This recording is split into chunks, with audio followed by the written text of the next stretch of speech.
Hello friends, this is सुयश दुबे। मेरे 15 साल के कॉर्पोरेट वेल्थ करियर में यदि किसी सवाल का मैंने सबसे ज्यादा बार जवाब दिया है तो वो ये है, how to select the best mutual funds. आज इस वीडियो के माध्यम से मैं आपको बताऊंगा ऐसे 5 इंपॉर्टेंट पॉइंट्स जो आपको ध्यान में रखने चाहिए अपने लिए एक बेस्ट म्यूचुअल फंड सिलेक्ट करते समय। Number 1, TER, total expense ratio. Total expense ratio percentage के फॉर्म में आपको बताएगा कि म्यूचुअल फंड कंपनी आपके दिए हुए पैसे में से कितना पैसा चार्जेस के फॉर्म पे आपसे ले रही है, यानी कि जितना कम TER उतना अच्छा फंड।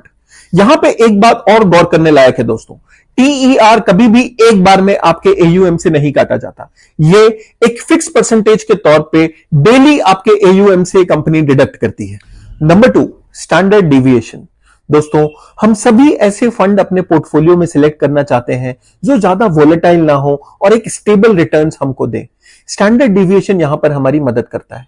स्टैंडर्ड डिविएशन किसी भी एक टाइम फ्रेम पे हमको बताता है कि हमारे फंड ने उसके एवरेज रिटर्न से कितना ऊपर या कितना नीचे मूवमेंट किया।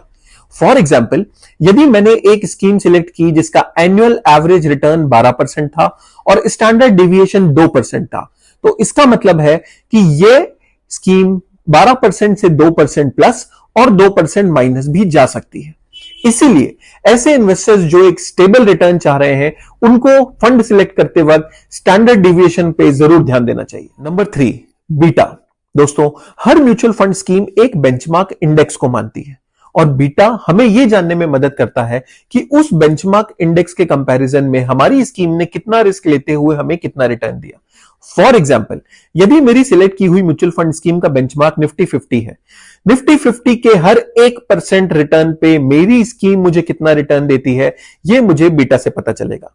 एक आइडियल म्यूचुअल फंड पोर्टफोलियो में high beta and low beta mutual funds दोनों होने चाहिए। Number 4, Sharpe ratio. दोस्तों, शार्प रेशो हमें बताता है कि हमारी द्वारा सिलेक्ट की हुई म्यूचुअल फंड स्कीम ने एवरी यूनिट ऑफ रिस्क के अगेंस्ट में हमें कितना रिटर्न दिया, यानी जितना शार्प रेशो ज्यादा उतना ही अच्छा हमारा फंड।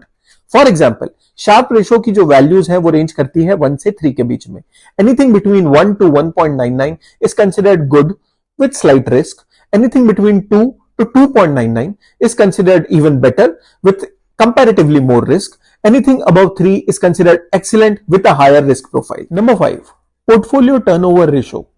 दोस्तों, पोर्टफोलियो टर्नओवर रेशो हमें बताता है कि हमारे द्वारा सिलेक्ट की गई म्यूचुअल फंड स्कीम के फंड मैनेजर ने पिछले 1 साल की अवधि के दौरान उस म्यूचुअल फंड स्कीम के होल्डिंग्स में कितने चेंजेस किए। किसी भी actively managed mutual fund scheme का portfolio turnover ratio can vary between 20, 30 to even more than 100% depending upon what is the type of that scheme. Portfolio turnover ratio हमें 2 important indicators देता है दोस्तों। Number 1, lower portfolio turnover ratio बताता है कि fund manager को उसके द्वारा लिए गए डिसीजंस पे कितना कॉन्फिडेंस है, वो कितना स्टेबल है। Number 2, lower portfolio turnover ratio ये भी इंडिकेट करता है कि उस फंड के एक्सपेंसेस कम है, यानी कि आपको वो फंड लेने में एक्सपेंस कम देने पड़ेंगे। In the coming weeks, I will be coming up with detailed explanation of these 5 pointers. मैं कोशिश करूंगा कि अपने वीडियोस के माध्यम से आपकी इन्वेस्टमेंट डिसीजन जर्नी को सिंपल बना सकूं। Till the time, please like and subscribe to my channel. Thank you so much.